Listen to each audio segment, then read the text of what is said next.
you're going to wish that he had already won the game because he strangled you so much and tortured you. You just wanted him to win the isolated pawn. And that was a good example of that game, David. You talked about when the one pawn fell, the house went with it, right? And I think, but Magnus also has a little bit of that edge. You gave the great Fischer quote where I don't believe in psychology, I believe in moves. Magnus doesn't believe in fortresses, he believes in winning. And you know, these guys, those are great comparisons, and I think Magnus being a combo of the two is really accurate. But despite that, ever since he said that statement about not believing in fortresses, David, we've seen him hold a lot of games with fortresses. Yeah, I did a chessable course with him and I brought up the fortresses topic. Magnus wasn't happy with me. He was like, stop it. I know I said it once, but yeah, I think he's got mixed feelings on this now. I think it was a great quote, actually. Yeah. I mean, I know Magnus has defended many games with a fortress and he sort of said it in jest and we hold on to things. But at the same time, I mean, the point is he doesn't believe in a lot of things besides winning, and he does that. Yeah, and before we deep dive into this, I have one question for you. If you had to give one advice to Nodirbek right now, taking on game 2, would it be do not trade queens, or what would it be? I think do what he's doing, keep it complex, play something very dynamic.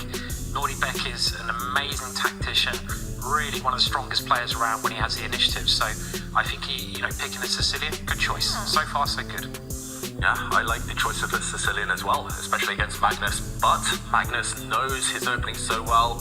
He often surprises opponents with the rare lights, and this is quite a rare move order. But he's got what he wants. He's got this Maroczy bind. We talked about it yesterday. Actually, Abdusattorov was on the white side of this pawn structure yesterday in one of his games against Levonoronian, and yeah, it looks like white does have this kind of nice pawn structure where you clamp down, and black is the one who has the onus of trying to break out. Magnus just moving instantly so far, just looks super confident. I was just about to highlight that because I think the other comparison we can already draw between this game and the second game, Abdusattorov isn't taking time that says like he's lost or anything, but he's not blitzing out the game, right? And he doesn't have more time than he started with, like some of these players will when they're really in prep, or he's not nearly as up on the clock as he was against Aronian. And again, I think it's indicative of the fact that Nodirbek, of course, knows these positions as part of his opening repertoire, but he wasn't expecting it, or there was some little subtlety that surprised him, or he's a little uncomfortable, and it just, you can see early on that he's making sure he doesn't misstep against Carlsen. Yeah, he doesn't misstep and he castles his king. Magnus has paused. I think most humans here would just castle kingside, get on with the game if we were white, but is Magnus maybe contemplating going the other way with his king, throwing some pawns?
Minute mark, will he get rid of this knight? And he does it. Great call there by Sai, and picks up the pawn. The D pawn is weak as well, and Nodirbek with just 25 seconds on the clock, down 2 pawns now in the position, but he does pick up a key central pawn. I didn't see knight taking that simple move.